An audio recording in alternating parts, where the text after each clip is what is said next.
Nuria Sánchez Madrid. Es profesora contratada doctor de esta facultad, donde ha impartido clases en las asignaturas Ontología Fundamental, Filosofía de la Acción y Pensamiento Italiano, entre otras, y donde ha coordinado diversos seminarios. Recientemente ha traducido y preparado una nueva edición española de escrito de Immanuel Kant, Primera Introducción de la Crítica del Juicio, en Escolar y Mayo, en el 2011, y en la actualidad es miembro del Grupo de Investigación del UCM Metafísica, Crítica y Política y vicedecana de Estudiantes de Relaciones Internacionales de esta facultad. Le doy la palabra. Muchas gracias, Inés. Bueno, yo lo primero que quería decir es que no deja de asombrarme la existencia de los estudiantes, en este caso de la Asociación Interdisciplinar, por pensar que yo puedo tener algo interesante que decir en relación con esto de los procesos de subjetivación en la sociedad capitalista. He intentado hacerlo lo que he podido y tomar el asunto desde el enfoque que me parece más provechoso, por lo menos uno de los más discutibles en tiempos como estos. Y lo que he elegido un poco forzada por el encargo, pues ha sido tomar el hilo conductor que seguramente tiene en Kant y en la doctrina del derecho, de la metafísica de las costumbres, su representante más directo, tomar el hilo conductor de la forma-estado, del pacto de unión civil, de la especificidad de la unión civil con respecto a cualesquiera otras configuraciones sociales, tomar ese hilo conductor y oponer, confrontar lo más polémicamente posible eso que se suele denominar ya fantasmagóricamente, no nos queda otra, como Estado, con algo así como la potencia de lo social, la materia de lo social. Me gustaría, de alguna manera, sin intención melancólica, sin voluntad de caer en ese vicio de la melancolía que tanto suelen criticar los amigos, los partidarios de las configuraciones civiles infraestatales. Sin caer en la melancolía, pues me gustaría, digamos, aportar una serie de observaciones, de consideraciones, incluso en algunos casos de tesis, casi siempre directamente extraídas del texto de Kant, que inviten, pues digamos, a la guerra, que inviten a seguir oponiendo, a seguir defendiendo, hasta donde sea posible, la oposición real, necesariamente, entre algo así como el Estado y eso lo que llamamos sociedad. Para no irme demasiado por las ramas y para que mi intervención esté lo más encauzada posible, he traído el texto escrito, como todos aquellos a los que os he dado clases sabéis perfectamente. Yo soy muy pesada, entonces Inés, pues en el momento pertinente, como representante que es en este caso y en esta mesa de la justicia distributiva, me cortará convenientemente y yo por supuesto que lo aceptaré, incluso lo agradeceré. Pues empiezo a leer el texto. La historia de las fórmulas republicanas o despóticas de establecimiento de una unión civil es indisoluble de los mecanismos generadores de densidad social, por decirlo con Durkheim. Esta solidaridad encubre en realidad una discordia más o menos permanente, pues la multitud social, multivaga por definición, se resiste por lo general a ser guiada por una sola mente, mientras que el pacto de sujeción civil incomoda especialmente cuando la forma política se entiende como mera evolución de una consociatio simbiótica, por decirlo con Althusser, defensor de las unidades civiles infraestatales, como en esa época. Por no hablar de aquellos momentos en que la civitas rompe el sueño de la communicatio en que se basa la sedicente unidad existencial de un pueblo,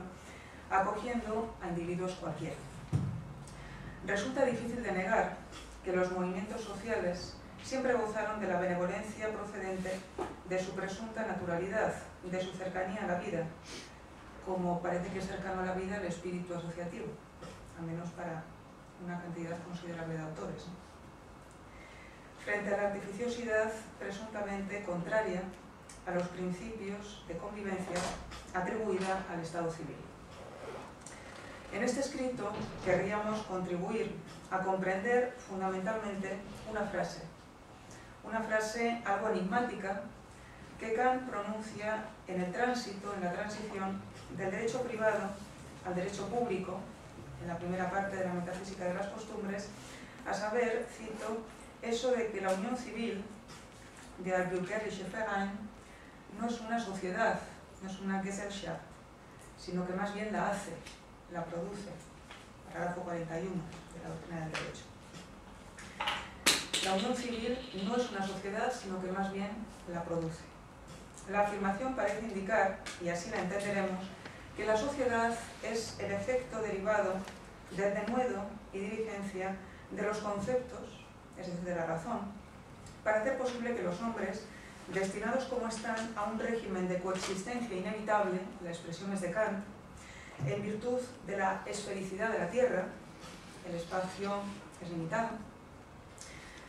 y por tanto la coexistencia es necesaria, no vulneren mutuamente el uso externo de su libertad. Para ello es preciso fundar toda comunidad jurídica posible, hay muchas otras, no son jurídicas, sobre la comunidad originaria del suelo. Y esta comunidad originaria del suelo es un factum indisponible, así lo presenta Kant en la doctrina del derecho, un factum indisponible para cualquier arbitrio, que curiosamente sirve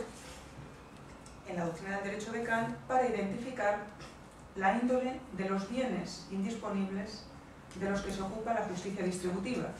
Esto es la justicia por antonomasia del Estado. Es famosa la expresión de Kant al distinguir entre la justicia que tutela, tutatrix, la conmutativa, la propia del mercado, la propia de los intercambios comerciales, y la justicia distributiva, es célebre la asociación de la justicia distributiva precisamente con la justicia del Estado. Si hay justicia, entonces lo que cualquier individuo quiere escuchar es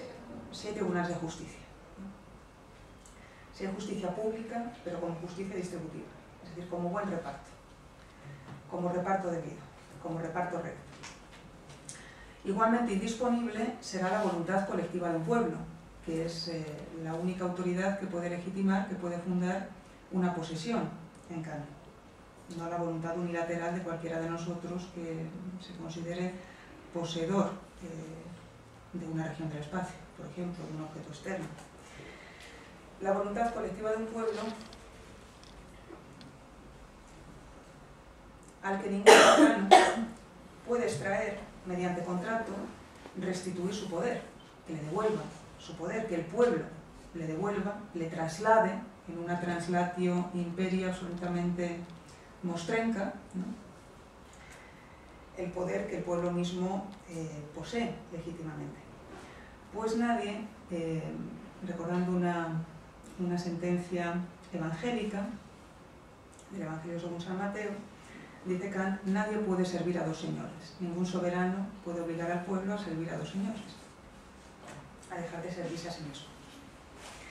Someteremos a hipótesis la idea de que el postulado jurídico de la razón práctica, el parágrafo segundo de la doctrina del derecho, según las ediciones,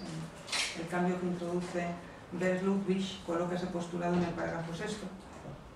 La traducción de Adela Cortina, la traducción que manejamos en Tecnos, no recoge esa modificación. Someteremos a hipótesis la idea de que este postulado, que declara posible el tener como mío cualquier objeto exterior a mi arbitrio, descartando por tanto la res nullius,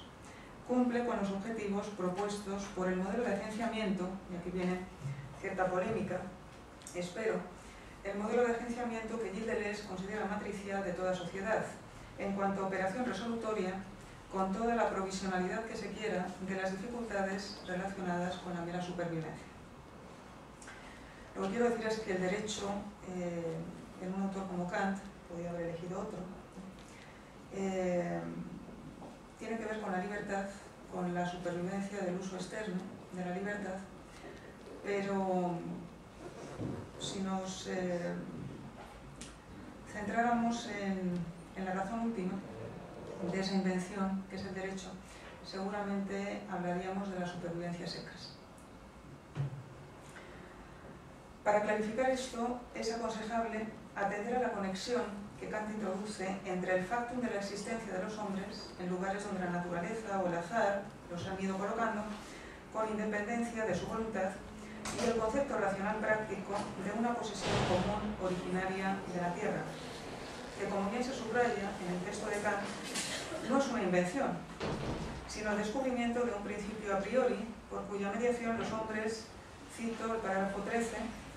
pueden hacer, de la doctrina del derecho, pueden hacer uso del lugar sobre la tierra siguiendo leyes jurídicas. Aquí, contrariamente a lo que se suele pensar, la razón práctica manifiesta que su función principal es la de volver la vida humana menos precaria, al protegerla frente a las agresiones de un uso de la libertad desvinculado de leyes o donde éstas fueran meramente un idiolecto conductual. En definitiva, se trata de confrontar a Kant, y al Kant más sobriamente jurídico, con algunas de las corrientes filosóficas que más presumen de amparar efectivamente a la vida y sus condiciones de posibilidad, toda vez que, digamos, con Nietzsche, con el Nietzsche de la segunda parte de la genealogía de la moral,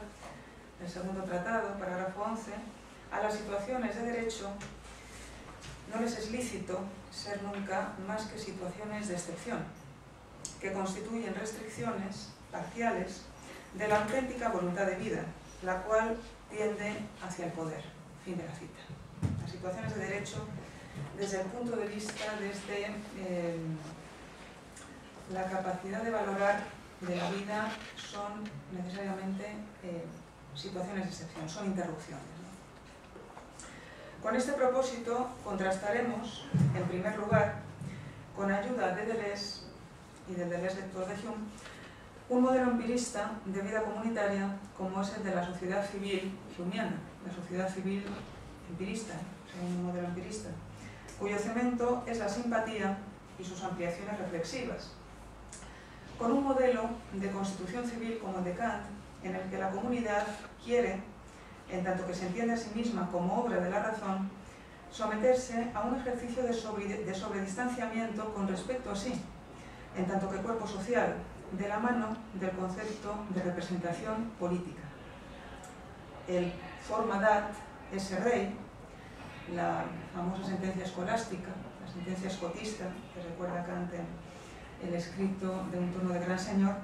de los distintos gobiernos. Sin representación, los gobiernos, las formas de gobierno quedarían descoyuntadas, ¿no?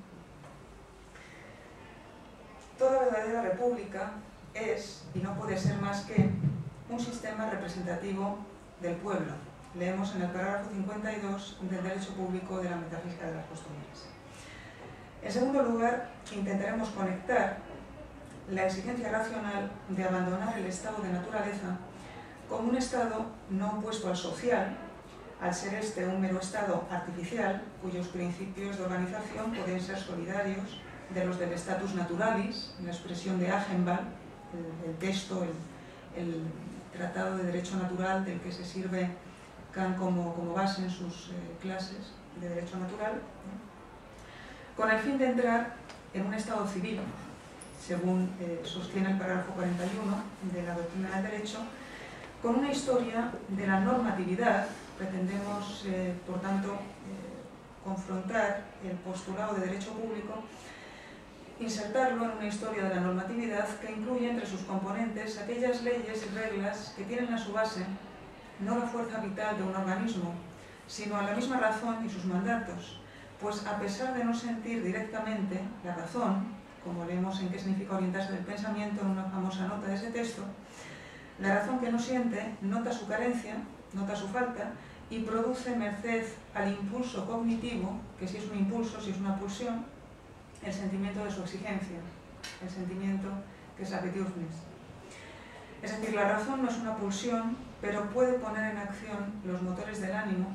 con el fin de promover el cumplimiento de lo que considera fin en sí mismo. En efecto, es la razón, no la opinión ni la conveniencia de los individuos, antes hablaba del cálculo en la intervención de Fernando, la que fundamenta el postulado del derecho público, recogido en el parágrafo 42 de la doctrina del derecho, lo que universaliza su mensaje y lo asocia a la misma condición humana sobre la tierra. Por ello, todo pueblo, y esto me parece francamente discutible y polémico, pero bueno, lo lanzo precisamente para generar cierto debate, todo pueblo debe poder encontrar por sí mismo el camino hacia la dignidad del Estado, pues alcanzar ese nivel de intensidad política, por decirlo con Schmitt, lo volverá potencial enemigo de otros, naturalmente, que así es como generalmente se encuentran los estados entre sí, según nos dice Kant, pero también lo volverá potencial socio de otros, a los que pueda unirse en una federación, el célebre Völkerbund del segundo tratado definitivo, el segundo artículo definitivo de Hacia la Paz Perpetua. Federación permanente y en continua expansión, aunque este sustituto negativo de una república mundial no sea capaz de poner fin a la pulsión hostil al derecho que, como el furor impío virgiliano, aquí Kant cita unos versos del libro primero de la Eneida, grita horriblemente con sangrienta boca una vez cerradas las puertas de la guerra. Ese furor impío de la hostilidad, el motor de la guerra, no va a dejar de protestar, no va a dejar de amenazar, pero de alguna manera la federación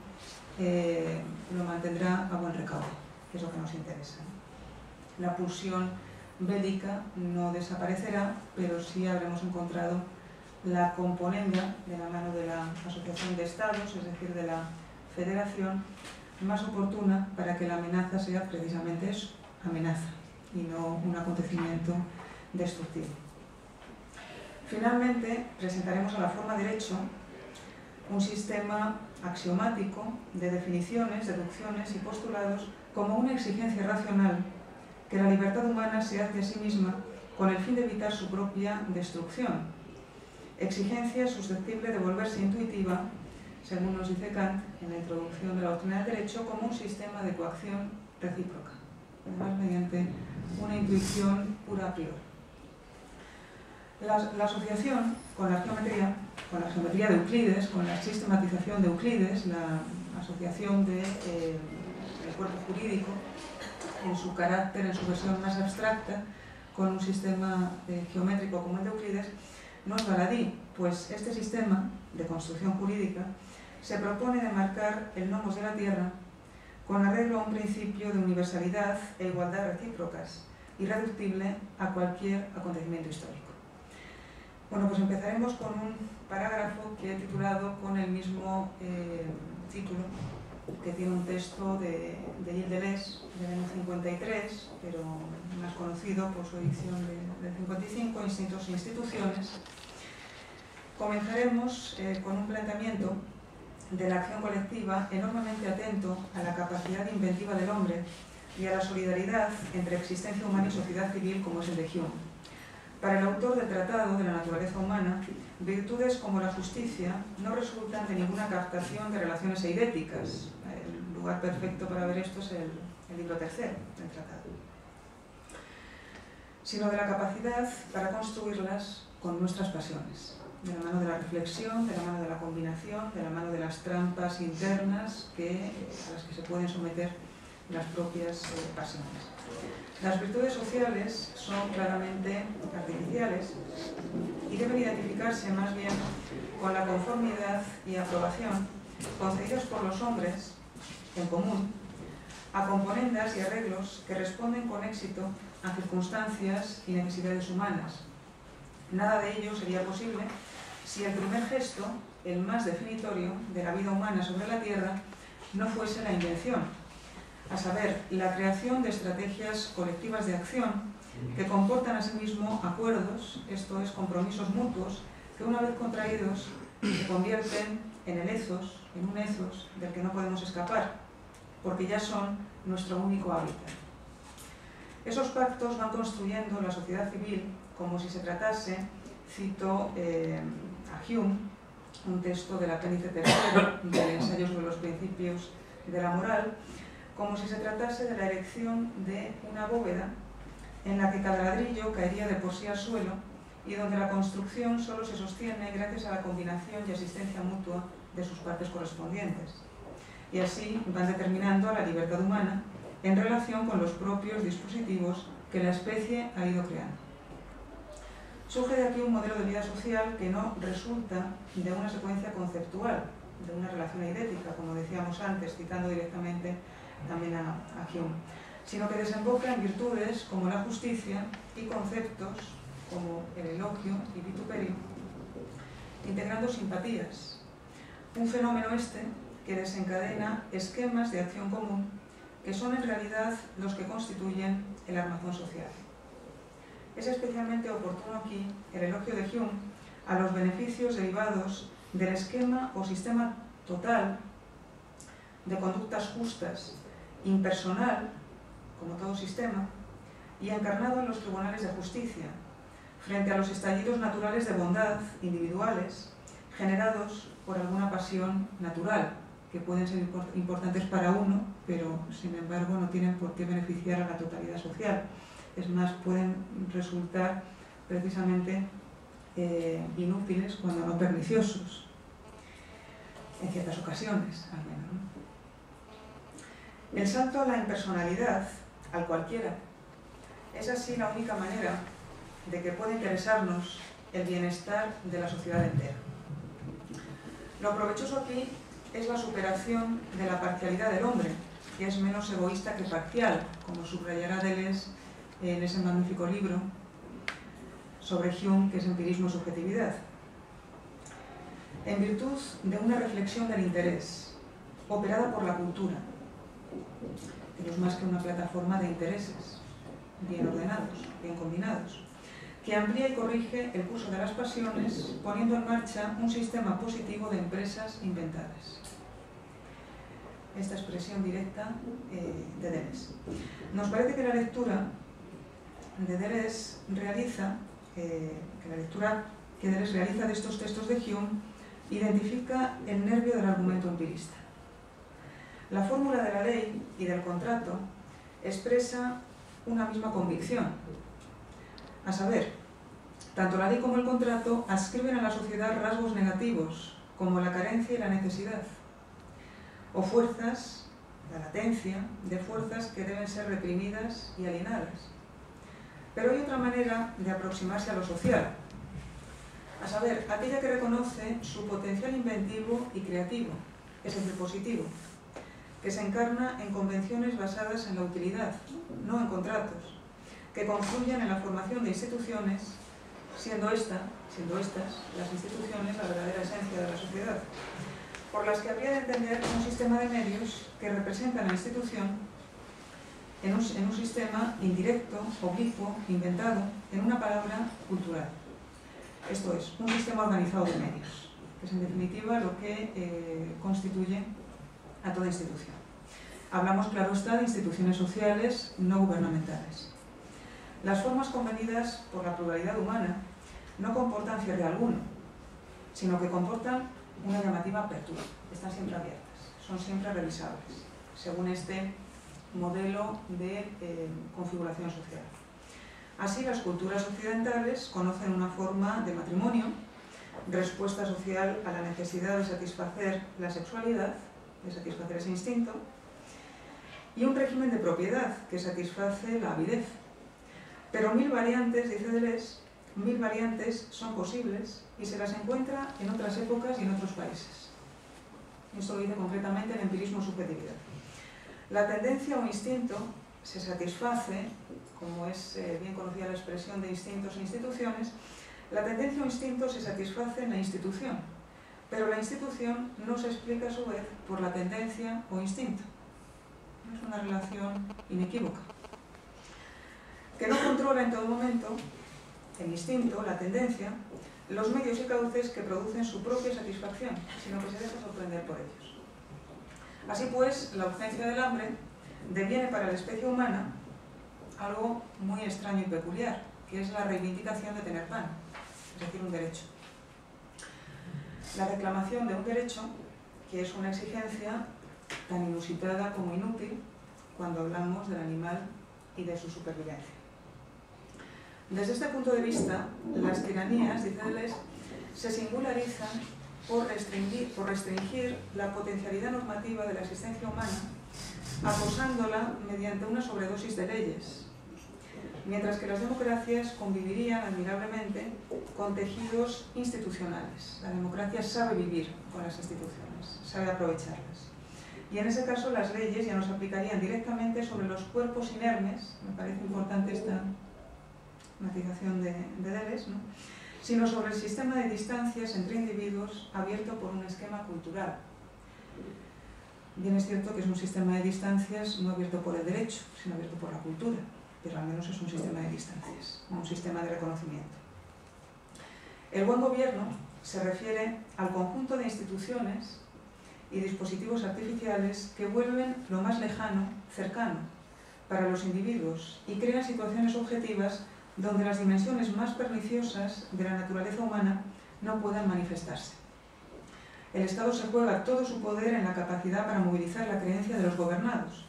No tiene que representar ese Estado el interés general, sino que tiene que hacer del interés general un objeto de creencia, como sostiene Deleuze en una famosa afirmación de empirismo y subjetividad. El escrito de Deleuze de los años 50, estoy refiriendo concretamente, me estoy refiriendo ahora más a instintos e instituciones, propone una noción positiva de la sociedad a cuya luz esta misma se encarga de inventar sus propios agenciamientos o componendas, como propone traducir este término, el término agenciamiento, José Luis Pardo en su trabajo del año 2000, creo, La impaciencia de la libertad, es el libro colectivo donde lo encontráis, Máquinas y componendas, que permiten volver la Tierra un espacio más habitable, de suerte que la creatividad institucional emerja como alternativa a una ruptura revolucionaria con la norma hegemónica. Un texto bastante posterior de Deleuze, Philosophie et Minorité, del 78, publicado en la revista Critique, introduce una corrección o elabora ulteriormente el paradigma institucional que encontramos en el Deleuze, lector de Hume, por medio de la figura de la minoría, en la que no cabe reconocer tanto un subgrupo empírico enfrentado a la mayoría dominante, sino una resistencia virtual, constante, contra las faltas de cobertura efectivamente universal del derecho. Veamos con atención un pasaje del escrito, que encontráis concretamente en la página 155. La mayoría, en la medida en que se comprende analíticamente, desde una norma, etalón, abstracta, no es nunca nadie, persona, es siempre nadie, como Odiseo, como Ulises, mientras que la minoría es el devenir de todo el mundo, su devenir potencial por cuanto se desvía del modelo. Hay un hecho mayoritario, pero es el hecho analítico de nadie, que se opone al devenir minoritario de todo el mundo. Por ello, debemos distinguir lo mayoritario como sistema homogéneo y constante, las minorías como subsistemas, que serían las minorías empirizadas, poco interesantes, ¿no?, y lo minoritario como devenir potencial y creado, creativo. Fin de cita. La minoría puede ponerse en relación con la Unmündigkeit del escrito kantiano, en respuesta a la pregunta que es la ilustración, con la minoría de edad, la Unmündigkeit imputable, esa renuncia voluntaria a la facultad de pensar por uno mismo, en la que cabe reconocer una minoría de edad asociada a la incapacidad de expresarse, la incapacidad de tomar la palabra y decir algo con sentido, decir algo secuenciado y atravesado por un argumento, atravesado por conceptos y por razones. Deleuze explora las razones de esa incomunicación entre los miembros de la oposición binaria kantiana, mayor de edad, menor de edad, con el fin de considerar si la minoría, como fórmula de las multiplicidades, no albergará una específica productividad política, por tanto ontológica, que puede resultar beneficiosa para la máxima extensión de la cobertura jurídica sobre la Tierra. Identifiquemos en relación con el pasaje algunas determinaciones propias del nada empírico devenir minoritario. Por de pronto, es capaz de un devenir creador de normas, que se enfrenta al carácter tautológico e identitario de la mayoría, de la norma estándar. En segundo lugar, la minoría practica una micropolítica que se enfrenta a una macropolítica propia del Estado-Nación, lo que la convierte en agente de conquistas democráticas, en el pueblo efectivo, con mayúsculas, al hacer suyos los derechos de nadie, de cualquiera, y preferentemente de los excluidos del juego de la ciudadanía, por decirlo con Balibar, en la que no cabe reconocer un estado fijo, una situación fija, quiero decir, sino el resultado de dinámicas sociales susceptibles siempre de modificación. Es esta una línea que comparte más de un aspecto con la intención regeneradora de la política que Hannah Arendt expresa en los orígenes del totalitarismo, especialmente al describir la cadena no estrictamente causal, sino más bien fenomenológica de cristalización de elementos que conduce de las deficiencias del Estado-Nación, de sus tradiciones internas, unidas al avance del antisemitismo y del imperialismo, a su colapso y a la emergencia del fenómeno totalitario. El ejercicio fenomenológico de Arendt parte de la necesidad de instituir un nuevo principio político, y así lo dice en un texto que voy a citar del comienzo, del prólogo en realidad de la obra, atento a la satisfacción del derecho a tener derechos, del que no se responsabiliza ninguna figura estatal, ningún Estado en concreto, y sometido a una nueva ley de la tierra, cito el texto de Arendt, cuya validez debe alcanzar esta vez a toda la humanidad, y cuyo poder deberá estar estrictamente limitado, enraizado y controlado por señales territoriales nuevamente definidas. Es decir, el texto del que parte toda la investigación política, todo el discurso de Sheila Ben-Javier. En tercer lugar, el carácter sintético de algunos, que el Kant, se opone a la naturaleza analítica del nadie, de la persona, de la que hablábamos antes, del universal abstracto de la macropolítica, producto de una normalización homogeneizadora. En cuarto lugar, la minoría ofrece agenciamientos de poder abiertos, cuyas intervenciones descodificadas minan y bloquean las distribuciones operadas desde estructuras de oposición binaria con las que opera la forma Estado. Finalmente, la minoría se resiste a su asunción como subsistema patológico de la norma hegemónica mediante la operatividad de una universalidad intensiva, no cuantificable,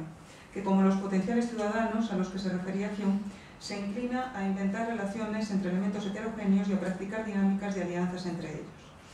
Este conjunto de determinaciones señala que la minoría no es una clase más, sino una suerte de instancia de reclamación transversal de derecho, un eterno alter con respecto al Estado, pero por el bien del mismo, se supone, cuyo interlocutor es una norma universal mejorable y cuya fuerza motriz es la creatividad institucional. Pero ¿cuál sería su eficacia política? ¿Cuáles serían sus principales vestigios, sus huellas, las huellas de su operatividad política? Basándonos en lo manifestado por Deleuze, con cierta impaciencia e indignación ante la pregunta que le hace Claire Parnet sobre los derechos humanos en la entrevista que solamente se hizo pública, se emitió después de su muerte, El abecedario, rodado en el 88, parece que tal eficacia, esa eficacia política de la minoría, consiste en intervenciones directas, insertadas en una determinada situación, que siempre es una y no otra, creadoras de jurisdicción, de manera que, frente al modelo legislativo, el modelo jurisdiccional.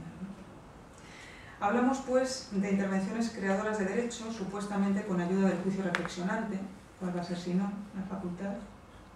que introducen e inventan nuevas fronteras y límites, no arbitrarias, sino tendentes a suprimir situaciones abominables e intolerables aquí y ahora. De esta manera, el nomos de la tierra se convierte en un nomos nomádico, que ahora funciona como instancia de deslimitación, que desterritorializa constantemente, y cuya divisa es devenir todo el mundo, en clave de creación de situaciones organizativas concretas con vistas a crear derechos concretos.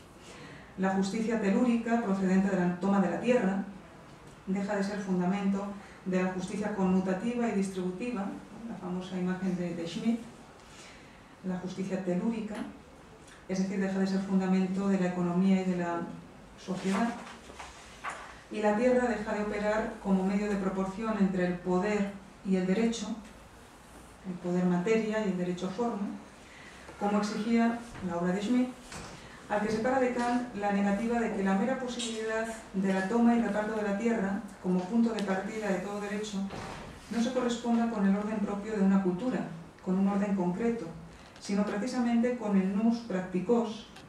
es decir, con la razón en su uso práctico, en su denominación aristotélica, que ocupa el lugar de nadie y de todos al mismo tiempo. A este respecto podemos consultar casi anecdóticamente la crítica que hace Schmitt, la crítica filológica de la traducción habitual del comienzo de la Odisea. Odiseo no puede haber sido un hombre formado a lo largo de sus viajes por haber conocido muchas ciudades, muchas astea, y estar conectado, entendiendo que ese saber ofrecido por las distintas ciudades y por los diferentes cuerpos legales, jurídicos de esas ciudades, tiene algo que ver con el nous. No puede tener que ver con el nous, tiene que tener que ver con el nomos. El término nous no puede sino ser efecto de un error, a juicio de Schmitt, de una mala grafía, puesto que el nous es siempre compartido y precisamente por ser compartido pues pierde capacidad, pierde eficacia política. Y eso es lo que creo que habría que contestar, siempre se contesta a Schmitt desde un autor como Kant. Cuando lo último ocurre, no hay mera jurisdicción propia de las costumbres en común. Por ejemplo, con el título del famoso libro de Thompson, por muy saludables que éstas sean y por muy provisionalmente interesantes que sean, sino que toma forma un postulado de la razón práctica que pone de manifiesto que la política aplica el derecho, que la política, según la célebre afirmación kantiana, es el derecho en ejercicio, es el derecho aplicándose. Y que en el derecho se encarna un principio llamativamente impersonal al que llamamos razón y al que Grecia se refería con el término mencionado antes, con el término nous, ligado a lo común a muchos, como el logos del áfito. ¿No será entonces el nombre de la minoría y sus reivindicaciones uno de los muchos nombres bajo los que la razón elige resguardarse, en tiempos de penuria, por ejemplo, en tiempos de crisis, víctima de la traición de algunos de sus sedicientes productos? Esta sería la primera pregunta. Paso al segundo epígrafe, que lo he titulado un tanto enfáticamente normas, normalización y normatividad. El modelo institucional bajo el que Deleuze y el Hume de Deleuze comprenden la acción colectiva puede enmarcarse genéricamente en la órbita de la genealogía nietzscheana, que considera todo proceso de normalización como un proceso simultáneamente vital y social, aunque entre ambos ejes solo quepa reconocer una par ratio, suficiente para establecer alguna analogía entre sus respectivas evoluciones, pero para nada más. Establecer analogía y no plena identidad. Desde este punto de vista genealógico, consideramos que la virtud artificial de la justicia, en la que repara el Hume del tratado, puede considerarse una expresión más de un concepto dinámico y polémico, en ningún momento estático, como el concepto popular de lo normal, del que me gustaría ocuparme un poco ahora,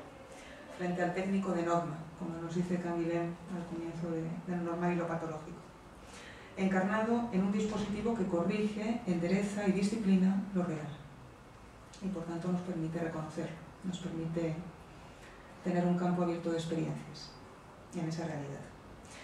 Pues bien, lo decisivo de esta noción, y aquello por lo que parece especialmente oportuna para llevar bajo conceptos la creación institucional de la que hablábamos antes, es que a su base se encuentra siempre una preferencia, por tanto, una decisión, mediante la cual un estado de cosas insatisfactorio es sustituido por otro más deseable. Esto parece que es lo básico de la norma, en opinión de Canguilhem. De ahí que cuando se habla de identificar normas, tenga siempre prioridad la infracción. La norma nace de su transgresión, de su violación. A saber, la confirmación fenoménica del valor expresado por el tipo normal, de suerte que lo lógicamente segundo se convierte en existencialmente primero. La infracción, lo lógicamente segundo, es precisamente lo que permite identificar fenoménicamente qué es tipo, qué es norma. Nada de ello sería posible si la subjetividad no identificara de antemano algo, una situación dada, por ejemplo, como anormal, de suerte que la conciencia de la privación produzca la exigencia de una corrección, en una secuencia que Kant había abordado como propia de la razón, en el texto que mencionaba antes, la nota de qué significa orientarse en el pensamiento. La razón interige la carencia y, puesto que la interige, pone en marcha, mediante el impulso cognoscitivo, el sentimiento de una necesidad, el sentimiento que es la virtud.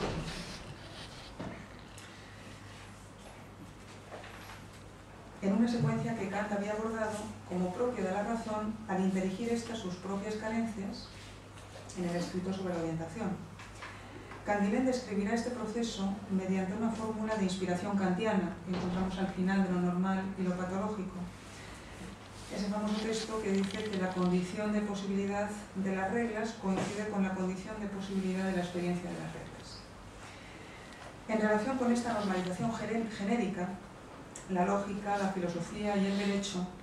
serán el resultado de la adopción de un punto de vista determinado sobre la vida, y formas sociales, como la misma forma jurídica, se insertarían en una historia natural de las normas. La subjetividad se muestra aquí como un radical estado de insatisfacción, pero como una insatisfacción fértil y desde luego no ciega, una insatisfacción que sabe discernir con precisión entre lo que es deseable y lo indeseable, entre lo prometedor de pervivencia y lo que le amenaza con su destrucción. Llamaremos subjetividad a la reacción de la existencia ante el principium rationis insufficientis, del que nos habla Blumenberg en las realidades en que vivimos, por ejemplo. Este principio de razón insuficiente que atraviesa toda la realidad, situación que abre por primera vez el puesto del hombre en el cosmos y visibiliza las cargas libidinales, las investiduras del deseo, que revisten, por ejemplo, de sentido a determinaciones como la desnudez, la luminosidad o la fuerza de la verdad, es decir, a las imágenes que sostienen al cogito y a la voluntad. A juicio de Canguilhem, la vitalidad del sujeto persiste y se extiende de su constitución histórico-social. Ahora bien, esa capacidad de salvación de uno mismo, más fértil que cualquiera de las formas jurídicas, no procede de algo así como la transgresión, en su versión Foucaultiana, que libera a los cuerpos de la progresiva estatalización de mecanismos disciplinarios, sino de la confianza de Canguilhem en la capacidad del sujeto para crear continuadamente nuevas normas, de suerte que la normalización no resulte la causa de la alienación del ser humano en sociedad, sino más bien las prácticas de clausura que constituyen la normatividad social, cuando la normatividad se solapa con la normalización, oculta, digamos, el motor de cambio constante que es la normalización, ese motor de creación. Desde una confrontación con su maestro Canguilhem, autor, en palabras de Guillaume Sillertin-Blom, de una antropología filosófica de la vida ordinaria, Foucault parece haber renunciado a la cotidianidad de la invención, al hecho de que la invención es cotidiana. Un principio que en cambio rehabilita Deleuze, prefiriendo considerarla un fenómeno raro y excepcional, Foucault, del que cabe derivar su peculiar ejemplaridad, como la que cierta amistad, levantamiento revolucionario y práctica del pensamiento, llevado hasta sus límites, puede contestar a las relaciones sociales imperantes. Estas prácticas raras de subjetivación, a diferencia de la más usual sujeción social, estatalizada, escapan a la pareja de elementos heterogéneos que componen el derecho de soberanía y la mecánica de la disciplina social, frente a los que habría que reivindicar un nuevo derecho, en palabras del Foucault de Hay que defender la sociedad, en la segunda lección de ese curso, un nuevo derecho que fuera antidisciplinario, pero que al mismo tiempo estuviera liberado del principio de la soberanía. Basado, este principio de la soberanía, en la ficción de un sujeto autónomo del derecho natural, previo a su constitución por las relaciones de poder. La apertura constante de los procesos de subjetivación en el ser humano, analizado por Canguilhem, da la medida de una existencia constantemente errante, donde las desviaciones de la norma resultan siempre posibles, justamente porque ninguna componenda espera sobrevivir a su origen coyuntural, tal como lo expresa Sillertin-Blom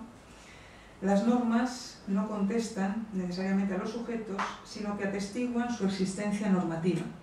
El peligro no reside así en la normalización propiamente dicha, sino en un solapamiento tal de la normalización por la normatividad, de suerte que la normatividad social ya no puede ejercerse en la normalización. Fin de la cita. Las normas expresan así pues en Canguilhem frecuencias y articulaciones ganadas sobre el fondo de un caos tan inhabitable como real que los individuos consideran significativas durante un tiempo indeterminado,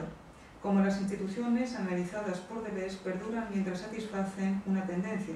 pero ninguna de esas expresiones de validez supera a su propio escenario de producción.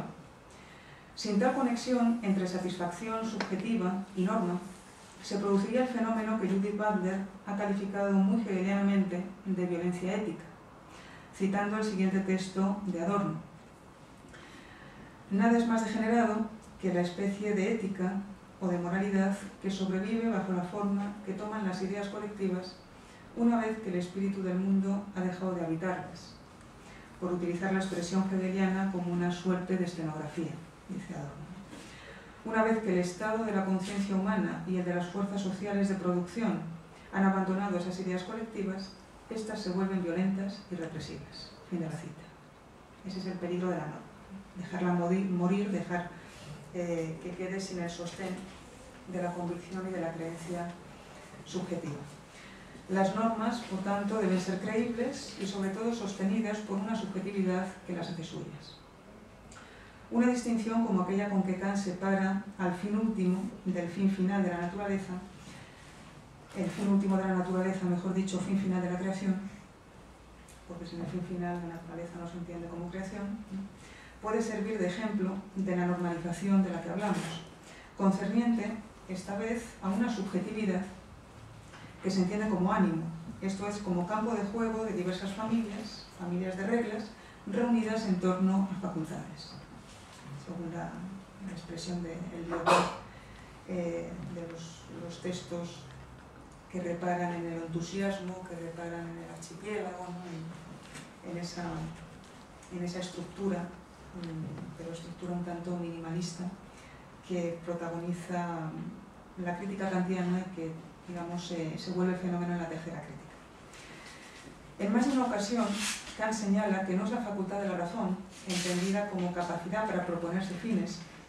condición de toda cultura, según el parágrafo 83 de la Crítica del Juicio, la que concede al hombre su estatuto de fin final, sino en todo caso de fin último de la cadena natural, por el hecho de que podemos proponernos fines y podemos representarnos la naturaleza como un sistema finalizado, como un sistema de fines. Para tener valor por sí mismo, el hombre debe introducir en el mundo una vara de medir que no sea natural, esto es temporal, sino que dibuje sobre la tierra el nomos de la personalidad. Y para eso no sirve la razón técnica o la razón en su uso técnico. Para ello es preciso abrirle a la razón práctica un espacio sobre la tierra. En efecto, la razón puede compararse en su proceder técnico con un instinto, es decir, con un instinto más, en el que la naturaleza expresa su voluntad, como ocurre con todos los instintos. O es Dios el que habla, como encontramos en la definición de instinto de Tomás de Aquino, o es la naturaleza. Dios, la naturaleza, lo mismo da, ¿no? En el que la naturaleza expresa su voluntad, o la expresa Dios, pero no nos da la dignidad. Leemos en la introducción de un curso interesantísimo de Derecho Natural, el Naturrecht Feyerabend, contemporáneo de la fundamentación de la metafísica de las costumbres, el curso del 84, el curso de Kant del 84, que impide que seamos sustituidos por un equivalente. Lo único que impide que tengamos equivalentes no es la razón a secas, es la libertad, es la razón práctica. El poder proponerse fines por uno mismo no es suficiente para que el hombre adquiera algo más que un valor de uso, superado siempre por el valor del medio universal del cambio, a saber, el dinero. Esta es una mención expresa de Kant en el parágrafo 11 de la doctrina de la virtud. Solamente la libertad puede constituir la condición suprema y suficiente para que un ser humano sea un fin en sí mismo. Pero al mismo tiempo no hay nada tan temible como ser libre en ausencia de leyes. Como bien sabía Robinson Crusoe, al que cita en la introducción de este curso de Derecho Natural Kant, al percibir que estaba acompañado. Que estaba acompañado, en principio, de un enemigo, por un enemigo, ¿no? En la isla que presumía desierta. En ausencia de derecho, ningún hombre es amigo. En ausencia de derecho, ningún bien es perentoriamente poseído. En ausencia de derecho, todo derecho reclamado es controvertido. De esto me gustaría ocuparme en la última parte de mi intervención. ¿Cómo se sustrae entonces el hombre a esta condición aporética? Esta condición aporética entre una razón insuficiente y una libertad que tampoco lo parece tanto, una libertad que parece más enemiga de sí misma que otra cosa, si no se regula, si no se da la ley. ¿Cuál es la salida? ¿Cuál es la euporía, esta situación aporética que dibuja el mismo Kant? La respuesta kantiana es inequívoca y es una respuesta casi literal del texto de la introducción de este curso de Derecho Natural. La libertad ha de darse leyes a sí misma, ha de encontrar la vía para ser ella la misma ley. Que nada otro le dé la ley, que no haya heteronomía, sino que la libertad, ese poder, esa potencia en principio desregulada, que encuentre por ella misma la componenda, digamos, el camino, el agenciamiento más oportuno para regularse, para disciplinarse, para salvarse de sí misma, en definitiva. Ese sería el gesto, el salvarse de lo peor de uno mismo. He aquí una situación normativa motivada por la exigencia de que el ser libre sea un fin en sí mismo, escapando así a la determinación causal de la entera naturaleza, sobre la que podrá intervenir por primera vez con un criterio propio. Bueno, pues démosle una oportunidad después de este preámbulo tan deleuziano y tan normativo y tan dibujado en términos, articulado en términos de normalización, démosle una oportunidad al derecho, al antipático derecho, sobre todo al derecho público. Cuando hablo de derecho me estoy refiriendo al derecho público. El derecho se ocupa en Kant de una tarea muy precisa, a saber, encontrar un sistema de coacción recíproca que proteja a cada uno del obstáculo que el arbitrio de otro puede significar para el uso externo de su libertad, y que además esto se produzca según una ley universal. Esta protección está adherida al reconocimiento a cada individuo de una facultad para impedir efectivamente, desde una eficacia que procede de la razón y no de la fuerza o violencia, que el arbitrio de otro tome o use lo que es de uno. Derecho es, por de pronto, y esto se ve claro desde la misma introducción de la doctrina del derecho de Kant, derecho es tener la facultad para coaccionar a otro. Eso es el derecho. Para apartarlo de lo mío, para apartarlo de lo que ya es mío, de lo que se ha legitimado como posesión. La positividad de esa coacción, del Zwang, para emplear el vocabulario institucional de Hume Deleuze, se expresa con la compleja expresión que encierra una oposición real, impedimento de un obstáculo de la libertad. El parágrafo, la sección C de la introducción de la doctrina del derecho es el lugar donde encontráis esta expresión. Impedimento de un obstáculo de la libertad. Operación mediante la cual se respeta el principio universal del derecho, que está ligado a la capacidad de coaccionar a quien lo viola.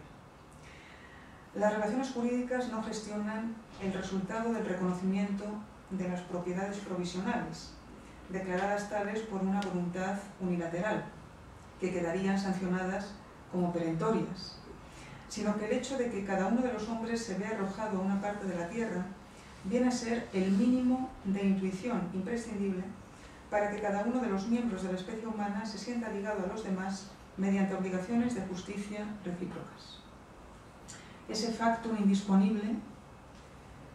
del hecho de ocupar, identificable con el hecho de ocupar ya siempre un lugar sobre la tierra, un pedazo de tierra, ese hecho indisponible está absolutamente ligado a la realidad del derecho, a la invención que es el derecho, a la invención necesaria que la coacción jurídica recíproca es.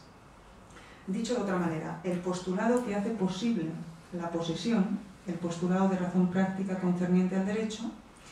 a diferencia de la mera tenencia, la posesión que me permite separarme físicamente,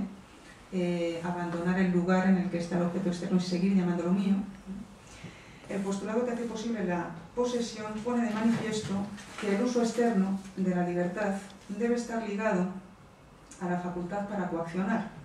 y que la prior aprehensió, de la que se habla en el parágrafo 14 de la doctrina del derecho, a saber, el acto del arbitrio con que una voluntad unilateral ocupa algo exterior, debe ser ratificada por una voluntad a priori, una voluntad unilateral, unificada y legisladora, que nos impide, dicho sea de paso, considerar el derecho como una relación inmediata entre un sujeto y un objeto, entre un sujeto y una cosa externa a mí, entre mí mismo y aquello que es exterior a mí, sino que el derecho es fundamentalmente una relación, y por eso el derecho adquirido, el derecho de propiedad, a diferencia del único derecho innato que es la libertad, es un derecho que solo se puede fundamentar en virtud de una proposición sintética y no analítica. El derecho es primordialmente una relación entre sujetos, y porque es una relación entre sujetos pasa a ser una relación entre ciertos sujetos, o todos los sujetos, mejor dicho, y determinados objetos. Con ello Kant se separa de manera inequívoca del otro, ¿no? Y pasa a incorporar la voluntad unilateral, convierte, digamos, a esa voluntad unilateral en la verdadera pieza clave de toda posesión. La precedencia que esta voluntad unilateral y puramente racional posee en toda proposición jurídica hace posible extender la sensibilidad hacia el derecho a toda la tierra. Al tratarse de la única modalidad de coexistencia que garantiza la consecución de la paz, convertida por Kant, a la que Kant denomina el fin final de la ciencia jurídica. El fin final no es la protección de la propiedad de nadie. El fin final es precisamente el ideal de la paz perpetua, que ese ideal sea lo más realizable posible. La racionalidad del derecho justifica su aplicación a todos los puntos del globo terrestre, según la famosa expresión, el famoso texto del tercer artículo definitivo de Hacia la paz perpetua, el artículo que corresponde al derecho cosmopolita. Se ha avanzado tanto en el establecimiento de una comunidad más o menos estrecha entre los pueblos de la tierra que la violación del derecho en un punto de ella, y marca Kant un punto, marca esa singularidad, repercute en todos, y vuelve a marcar el todos, ¿no? En todos los demás. La vulneración del derecho en un punto se escucha, resuena en todos los demás. Y así un derecho cosmopolita es el complemento jurídico del derecho público que contribuye a alcanzar la paz perpetua. Y el derecho cosmopolita no es expresión de un buen deseo, no es una excepción al discurso jurídico, sino que es el corolario necesario del cuerpo jurídico, de una construcción jurídica. La doctrina kantiana del derecho confirma así la afirmación de Deleuze y Guattari, en que es filosofía, según la cual la revolución copernicana pone al pensamiento directamente en relación con la Tierra, desplegando sobre ella un tejido jurídico semejante al de la geometría euclidia, de la que hablábamos antes, consistente en axiomas, postulados, definiciones y deducciones. A diferencia de las proposiciones antinómicas, que no me puedo ocupar de ellas, pero protagonizan el parágrafo séptimo de la doctrina del derecho, el postulado restringe la validez de toda declaración de propiedad al principio universal del derecho. Y el postulado dice lo siguiente, no el postulado de derecho público, sino el postulado de razón práctica concerniente al derecho, que estará estrictamente unido, por supuesto, al postulado de derecho. Cito el texto, parágrafo segundo, segunda organización de parágrafos de la traducción que manejamos de términos. Es posible tener como mío cualquier objeto exterior de mi arbitrio, es decir, es contraria al derecho una máxima según la cual, si se convirtiera en ley, un objeto del arbitrio tendría que ser en sí, objetivamente, un objeto sin dueño. Res nullius. Fin de la cita. Poco más adelante, este postulado se considera una lex permisiva, un concepto enmarañado y ambiguo donde los haya. A saber, una ley que ni prescribe ni prohíbe, sino que autoriza, aparentemente, una transgresión provisional del principio universal del derecho, que la razón quiere que valga como principio. De esta manera se vuelve posible la escena en que alguien adquiere un objeto externo y reclama su legítima posesión frente al arbitrio ajeno, recibiendo como réplica la reivindicación del prójimo de contar con un derecho igualmente válido a la posesión, el derecho controvertido, la controversia de derecho. La naturaleza misma quiere que el derecho triunfe, nos dice Kant. Por ejemplo, Hacia la paz perpetua, quiere a toda costa, en la parte de la garantía, quiere a toda costa la naturaleza, la providencia, lo mismo da a nombrar a una que a la otra en esta retórica tan habitual en estos textos kantianos, quiere a toda costa que el derecho conserve en último término la supremacía. Si bien su poderoso marco retórico no puede sustituir la necesaria obra legal de los hombres con vistas a poner a la vida sobre la tierra en estado de derecho. La razón quiere la escena de la agresión, y creo que esta es en buena parte la función de la lex permisiva. La razón quiere la escena de la agresión de un sujeto a los derechos de posesión de otro como una componente provisional que permita probar que la historia de la libertad en su uso externo comienza también con el mal y por ello debe ser corregida desde la razón. Este es el tránsito racional del único derecho innato, la libertad, al derecho adquirido de la propiedad. La lex permisiva, lejos de sancionar el derecho del más fuerte, podría parecerlo, evidencia que no hay uso externo de la libertad que no se suprima a sí mismo por obra de la violencia mutua si los sujetos persisten en no abandonar su punto de vista unilateral y se resisten a ingresar en el derecho público, en este segundo postulado. La entrada de este segundo postulado, tengo que cortar.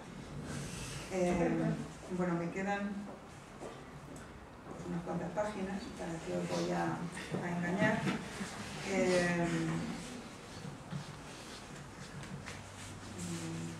¿Tres son demasiadas? Podemos dejar el debate para luego o lo que sea, terminar esto y luego hacer un descanso, como fuera. Dejadme leer el parágrafo 42, una paginita más. Venga, una página más y lo dejo.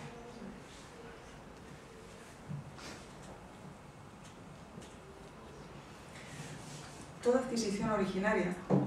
de algo exterior ha de realizarse mirando hacia la idea de un estado civil. Si bien la adquisición será provisional al producirse antes de la realidad de ese estado, un estado del que no se deriva, no hay que esperar al estado de unión civil, no hay que esperar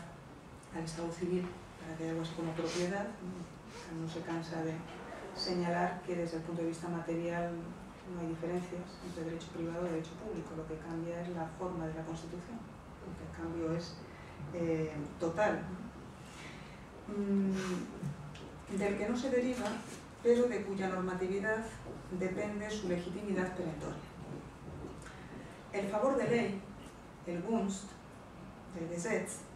que acompaña a una adquisición provisional, ese favor de ley es precisamente la expresión con que intenta aclarar Kant que sea la lex permisiva. Este favor de ley que acompaña una adquisición provisional del suelo depende del consentimiento dado por otros